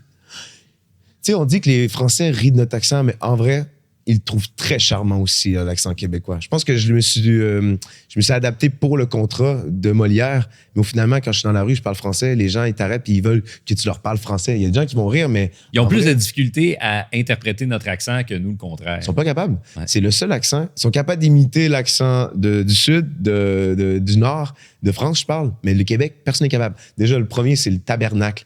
Ils sont comme, hey, tabernacle! Les accents toniques, déjà, mon les gars, accents c'est d'instance. Ouais, faut éliser, il faut couper des lettres. C'est ça le truc. Qui est petit homme en France? Beaucoup de choses ont changé. Je pense qu'ici, j'étais très moment présent. Et quand je suis arrivé en France, puis j'ai vu que ça jouait du coude, je me suis dit, bon, c'est à quoi je veux que mon avenir ressemble. Et là, tous mes choix se justifient à, bon, le vieux Tom, là, dans une cinquantaine d'années. Ah oui, qui était dans cette projection-là. Ouais. Ce petit vieux Tom, de quoi il serait fier? Puis tous ces choix se dictent par rapport à cette vision-là. Et je suis beaucoup plus sérieux, je prends ma vie beaucoup en moins, je fais beaucoup moins la fête, je prends beaucoup de plaisir à avoir un style de vie sain. Et ici, je sais pas ce que j'avais, mais tu sais, On lui a offert une bière pour commencer l'enregistrement. Il a poliment refusé. Non, mais quand même dit, on a de la bière sans alcool. Je dis, ben là, alors là, non. Tant qu'à prendre une bière, on prend une bière quand même. Mais merci, les gars. Merci. Mais je sais pas, il y a un truc qui a changé. Je pense qu'aussi, c'est pas juste la France, mais c'est d'avoir été premier rôle dans un projet aussi gros, puis juste d'être premier rôle dans un projet en général. C'est rare, ça arrive. T'as envie de faire durer ça puis de surfer sur cette vague-là. Ouais. Et fun fact, c'était pas... les billets au début de Molière, ça vendait vraiment pas. Hein, puis c'est les réseaux sociaux qui ont fait que ça a vraiment commencé à vendre et le bouche à oreille. Vous avez fait beaucoup de promos aussi. Toutes les opportunités de télé que Moi, j'ai pris les opportunités réseaux sociaux aussi. Hein. Je me suis dit, bon, comment est-ce qu'on fait pour vendre un spectacle? Avec Arnaud, encore une fois, il était comme, bon, chaque jour, on avait un calendrier. Chaque jour, tu vas poster ça. Un OTD, un Outfit of the Day, un vlog avec les techniciens, un dance challenge avec... Non. Puis chaque jour, je postais un truc. C'était tellement épuisant. C'est comme les petits covers. Chaque jour, ça, c'était une mission, mais on le fait. Puis c'était pas des vlogs parfaits, mais on les faisait et ça amenait des gens. Et ça faisait vivre et véhiculer le spectacle. Exactement. Puis je pense que, pour revenir à ta question, qui est petit homme aujourd'hui, je pense que d'avoir vécu un premier rôle comme ça, fait que je me mets mon premier rôle dans ma propre vie. C'est un peu comme ça, je le vois maintenant. C'est comme au Québec, on laisse beaucoup... on laisse cette culture, je sais pas si on en a parlé tantôt avec toi, mais on laisse beaucoup les gens dire « Non, mais vas-y. » Et le petit homme en France, il prend juste beaucoup plus sa place et les opportunités vont venir s'il va les chercher. Si je vais les chercher. Et j'ai arrêté d'attendre. Je pense que c'est surtout ça. Et maintenant que j'ai une grosse équipe, je suis pas gêné Avant, j'aimais pas trop ça appeler. Maintenant, j'ai une question, j'appelle. Il y a des textes, mais maintenant, je suis proche, avec les gens avec qui je travaille, proche de... Même mes amis au Québec, maintenant, je prends le temps d'appeler. Je pense que j'ai reconnecté beaucoup au côté humain des choses et arrêter d'être trop dans ma tête. C'est comme, hey, de quoi il va penser ou de quoi... Non, t'appelles, tu discutes, une idée va venir et ça avance. C'est ça. Je vais te reposer la même question, mais par rapport à la perception des gens. Qui est petit homme en France? Probablement plus difficile à répondre. C'est dur à dire. Est-ce que ça a changé ta vie quand tu te promenais dans les rues puis qu'il y avait Molière puis tu venais de faire une télé puis... Non, en fait, je pense que... Elle dure ta question. Mais c'est une bonne question parce que je me mets rarement dans les yeux des autres. Mais je pense que d'avoir vécu Mixmania jeune, ce rapport au fame rapidement, me fait voir que c'est éphémère, premièrement. T'es une tendance du moment, t'es une saveur du moment. Quelques temps plus tard, ça va être fini, tu vas être personne à marcher dans les rues et ça va. Et là, avec Molière, je le revis, c'est super cool, mais je suis beaucoup plus terre à terre parce que je sais que peut-être que l'année prochaine, ça sera pas aussi intense. Fait que quand je rencontre des gens, je pense que ce qu'on retient, c'est cette proximité, ce côté canadien, ce côté pas trop star. Tu vois, c'est comme tu me parles dans la rue, hey, on parle, vas-y, on parle. Toi, Tom, t'es une star. Ouais, mais t'es une star dans ta vie, toi aussi. Qu'est-ce que tu fais dans la vie? Genre, Ouais, mais tu sais, c'est philosophique aussi. Là, c'est très philosophique, mais je pense c'est moins concret pour quelqu'un qui le vit pas. Là. Je suis très d'accord. Là-bas, le star system, c'est un truc. Ici, on n'a pas tant ce star system-là. Ce qui fait que, tu sais, les stars qu'on a ici, c'est nos voisins, c'est les gens qu'on croise à l'épicerie. Je pense que j'ai ce côté-là aussi en France. Fait que c'est ce côté où quand je rencontre les gens dans la vie, ils me trouvent, en tout cas, de ce que je discute avec eux, c'est cette sensibilité que j'ai, cette proximité, ce côté humain, ce côté redonné à l'autre que ce que je reçois. J'ai l'impression, tu sauras nous le dire, que quand tu joues pas la game du protectionnisme puis que t'es là, t'es comme t'es disponible ou t'es juste toi, ça enlève l'envie, ça enlève l'espèce de tabou, l'espèce de mystère autour, puis les gens sont comme oh mon Dieu, puis tu te mets de loin, puis ils vont venir t'aborder. Il y en a quand même, hein. Il y en a quand même qui me filment de loin ou qui m'écrit après ça sur Insta, hey, je t'ai vu de loin, mais je voulais pas venir te déranger. Ça reste respectueux, ça. Ben oui, de fou. Mais après, je pense que vu que je suis sensible et proche de eux, il y a des jours que j'ai pas envie et je leur dis, hein, je suis comme, hey, les amis, aujourd'hui, je suis malade, aujourd'hui, je fais le pas. Oui, je l'exprime. Je me souviens, après chaque spectacle de Molière, on allait voir les gens à la fin, puis des fois, au début, on était 20 personnes, et à la fin, il y avait des 200, 300 personnes qui nous attendaient. On parlait après chaque spectacle, on allait voir les gens. Des fois, on avait 2 spectacles par jour, on allait voir tous les gens. Et il y a des jours que j'avais hyper mal à la gorge, où j'étais malade, où j'avais une fièvre. Et j'étais comme, je veux y aller. Il faut que j'aille voir les gens. Ils m'attendent. Il y a des gens qui viennent de Ukraine. Il y a des gens qui viennent du Japon. Il y a des gens qui viennent d'Italie. Il y a des gens qui viennent du Brésil. Et tout ce qu'ils veulent, c'est de voir. Ils veulent voir le spectacle, mais ils veulent juste te rencontrer. Et j'étais comme, je m'étais dans la mission. Je pense que j'ai manqué peut-être 2 fois d'aller les voir ou 3. Mais je m'écrivais un message sur mon téléphone et je disais, hey, je peux pas parler parce que j'ai un spectacle après. Puis ils savent qu'au moins la priorité, moi, ma priorité, c'est expeller mon spectacle. Ouais. Et j'écrivais un message en disant hey, je peux pas parler, mais on peut prendre une photo, je peux signer et tout. Et forcément, à me connaître, je finissais par parler quand même un petit peu, mais j'étais comme je peux pas. Mais donc, au moins, je leur fais savoir. Puis je pense que c'est ça, être humain.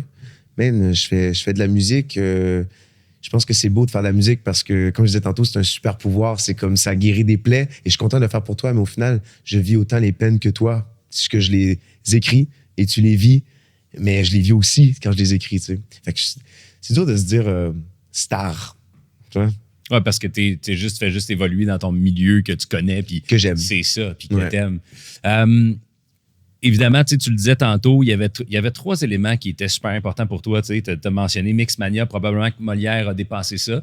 Puis probablement que si tu avais à faire un top 3, la 3e portion, c'est ce que tu es en train de créer présentement. Totalement. Je pense que c'est tellement excitant.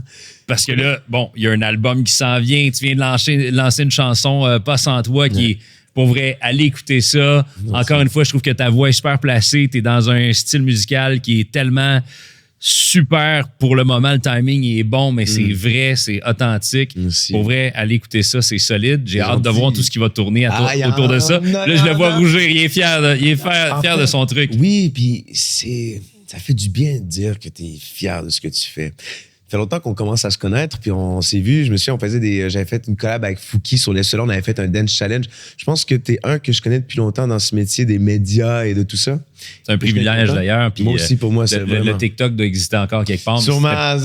C'était pas tout à fait à la hauteur de Petit Temps. Donc là, aujourd'hui, on pourrait encore faire mieux. Mais comme tu dis, t'es prêt toujours à essayer. Moi aussi, je suis pas mal prêt à essayer. Vraiment, puis c'est ça que j'aime beaucoup. Je pense que c'est pour ça qu'on s'entend bien. On est prêt à t'essayer. Et bref, je pense que j'ai cherché beaucoup à savoir qui je suis, qu'est-ce que je fais, comment je le fais.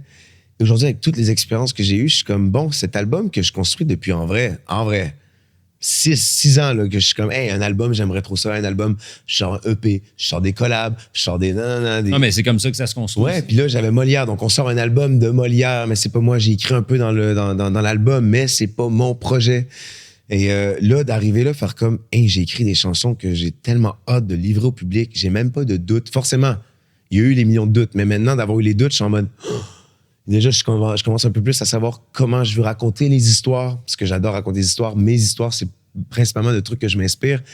j'ai tellement vécu de doutes, de pertes de gens, bref, des sacrifices que j'ai dû faire pour laisser ma famille partir en France. Tout ça, j'ai eu envie de l'écrire et là, j'ai envie de le dire. Et sur les réseaux, on me voit sourire et tout. Et pour moi, la musique, c'est l'endroit où je vais livrer mes petits secrets, mes petits doutes, mes petites peines. Parce que je serais jamais en train de prendre mon téléphone en story. Bon, les amis, aujourd'hui, j'ai vécu ça. Non, la musique, faut écouter. Quand on écoute Allié, on comprend qu'il y a eu d'autres. Il y a des périodes difficiles, oui, tu vois. C'est le début de France, justement. Ouais. C'est comme guitare dans la soute. Tous les doutes, je les mets dans le cendrier. C'est une autre période de ma vie, quand même. Mais aujourd'hui, je pense que c'est encore plus puissant que l'annonce de Molière et tout, juste parce que c'est, bon, tout dépend de moi. Et j'ai enfin, je pense, je crois, je ressens que j'ai les épaules et que j'ai l'entourage pour faire comme, oh, j'ai du plaisir à faire ce que je fais et j'ai qu'une envie, c'est de donner au public. Il n'y a rien de plus beau de faire ce qu'on aime et de ce qu'on est fier de faire. C'est ça que j'aime. Je pense que c'est collé sur ce que tu as dit tout le long de cette jasette-là, où tu mentionnais, tu sais, l'authenticité, elle est là. Tu assumes beaucoup. Tu es très ambitieux. Puis, et si on se trompe, c'est pas grave. Non. Au final. Mais je te demandais, tu sais, hors de cet enregistrement-là, comment tu te vois dans 10 ans? Je déteste cette question, mais... Mais tu assumes beaucoup ce que tu souhaites, ce que tu as comme objectif. Ouais, tu vois, je dis je déteste cette question, mais finalement, non. Je pense que je suis en train de... Non, parce que ça te drive. Oui, ça me drive, mais ça marche bien avec toi, ça. Il y a une chanson dans l'album qui parle de ça, ce que j'aime pas quand on me demande, Tom, tu te vois où dans 10 ans? Et c'est comme, je me fous de ce que les gens diront, et ça me gosse quand on me dit, Tom, tu te vois où dans 10 ans? Et cette espèce de sentiment d'éternel insatisfait. Bref, c'est une chanson qui sera sur l'album.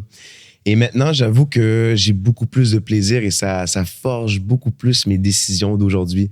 Et aujourd'hui, dans 10 ans, je me vois où? Je me vois quand même à faire des tournées, mais même si mon projet est en français, j'aimerais bien faire des collabs en anglais avec des artistes incroyables aux US et faire des tournées mondiales. J'adorerais. J'aimerais bien avoir une famille dans 10 ans aussi. Ouais. Genre, j'aimerais bien avoir une petite famille. T'es un papa cool, toi. Comme toi. Comme toi. Attends, mon fils m'appelle. Ouais, on a eu des petites gestions en plein tournage. Mais oui, tout est réglé. Oui. Mais puis t'es capable de dire que t'aimerais avoir une vie confortable avec ton métier, à la limite d'avoir des pieds à terre un peu partout. Ouais, j'aimerais bien.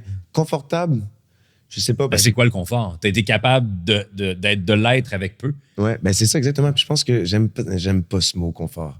D'ailleurs, ta chaise est un peu trop confortable. Bon, mais regarde, on achève. Non, mais ce que je veux dire, c'est non, je veux pas. Non, mais je pense que, je sais pas, je trouve quand même que le confort est un peu la flèche mortelle d'un artiste.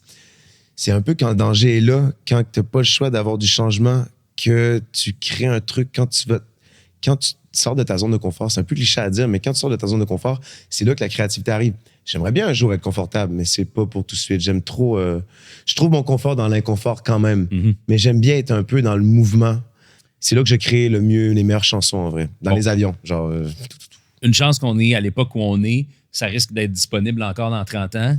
Ça me ferait un plaisir de te renvoyer le lien de cette portion-là, à tout le moins, de notre discussion. Je vais être comme, ouais, non, finalement, je suis bien quand ça va faire 10 ans que t'as pas fait de chanson originale puis que t'as pas enregistré de nouvel album, que tu me refais les mêmes tunes dans 20 tournées différentes, je vais t'envoyer ça. Je serais curieux, c'est vrai, parce que on a beau dire on se voit dans 10 ans, mais on sait pas. Tout évolue tellement vite. La technologie évolue vite. Il y a des nouveaux métiers à chaque coin de rue maintenant. L'intelligence artificielle. Bref, on a une idée. Je sais pas, pour toi, mettons, il y a 10 ans, est-ce que tu serais vu où ce que tu es là aujourd'hui ou non? Je sais pas. C'est ça qui est dur. Pour vrai, je sais pas. Il y a plein de choses qui arrivent que, oui, effectivement, j'ai lancé dans l'air. Mais je suis pas quelqu'un qui regarde beaucoup dans le rétroviseur. Ah ouais? J'ai toujours été quelqu'un qui avançait beaucoup. Je ne sais pas si un jour je le ferai, mais je comprends que ça peut être à un moment donné. Il est arrivé quelques trucs où tu fais « Ah, c'est cool, c'est vrai, j'ai fait ça. » Ouais, c'est vrai. Ben, tu me ramènes Mixmania tantôt, j'ai fait « Oh, ouais. » Une fois de temps en temps, je pense que ça vaut la peine de le faire. Ouais. Parce que, tu sais, je me retrouve un peu dans ce que tu disais, tu sais, l'éternelle insatisfaction. Tu sais, je peux toujours faire plus. Ouais. Puis c'est toujours viser ça. Je pense que ça fait avancer, mais en même temps, une fois de temps en temps, il faut que tu saches apprécier. Ouais, c'est un peu. Je pense qu'on est tous un peu comme ça. On est comme non, mais lui, il a plus. Pourquoi moi, j'ai pas ça? C'est le combat d'une vie. Mais je trouve quand même, quand on revient sur le truc de dans 10 ans, c'est important d'avoir une vision quand même qui va dessiner tes choix. Mais il faut accepter qu'on sera sûrement pas là où ce qu'on avait imaginé qu'on allait être. Je pensais pas que j'allais faire une comédie musicale en France, avoir un premier rôle. Jamais de ma vie, j'aurais imaginé ça. Pourtant, je vagabonde, je surfe et mon plan initial reste le même, mais les opportunités m'ont amené d'une autre façon à ce plan-là, genre. Et le but, c'est de rester quand même reconnaissant de tout ce qui arrive. Puis quand tu dis de regarder un peu en arrière, justement, c'est célébrer quand même ces moments-là. L'après-Molière n'a pas été si difficile pour moi parce que j'étais tellement en gratitude. J'étais comme, man, j'ai fait tous les spectacles, 170 spectacles. Je n'ai pas manqué un. Il y en a que j'ai fait blesser, il y en a que j'ai fait... Oui. Ça a été tough, mais maintenant, je peux que célébrer cette espèce de chapitre-là de ma vie. Et je me souviens qu'après Mixmania, moi, j'ai vécu une grosse dépression, mais celle-là, j'étais comme, non, il n'y aura pas de dépression, ça va être juste un espèce de moment de « Ah, bravo Tom, genre, you did it, maintenant, on tourne la page puis on va ailleurs. » Ça s'appelle la maturité, ça. Je pense que oui. Hey, pour vrai, c'est drôle, anecdote bien rapide en terminant. Quand j'ai dit à ma blonde, ouais, aujourd'hui, mon invité, ça va être Petit Tom, elle dit, ben, voyons, il est jeune, tu sais. Je dis, hey, il a commencé en 2011 sur Mixmania, ça fait déjà 15 ans. Là. Hey! Elle fait, ah oui, c'est vrai. Mais ça, c'est bon parce que, t'as l'expérience, puis t'as encore la jeunesse, puis la fougue. Fait que c'est le moment parfait pour toi, mon gars. T'es gentil. Hey, merci énormément de t'être prêté au jeu. C'est une discussion fort intéressante et enrichissante et j'espère, comme on l'a dit, très inspirante. Il y a des belles choses qui viennent pour toi. On va continuer à suivre ça, puis aller écouter ce qu'il fait. Merci, mon Seb. Premier extrait d'un nouvel album. Quand est-ce que ça sort? Là? L'album? Ouais. Ben, écoute, c'est dur à dire, mais je te le dirais, mettons l'album fin 2026. Okay. Mais d'ici là, il y a plein de trucs qui vont ficeler cet album.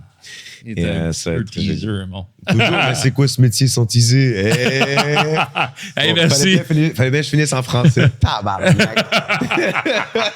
C'est un plaisir et je sais qu'on aurait pu parler de mille choses, mais on aura l'occasion de se faire des petits checkpoints à chaque fois dans nos vies. C'est toujours un plaisir. TikTok. T'es tellement naturel, ça fait du bien. C'est facile de sourire à toi. Donc, merci pour ces beaux moments-là. Merci beaucoup. Vraiment apprécié.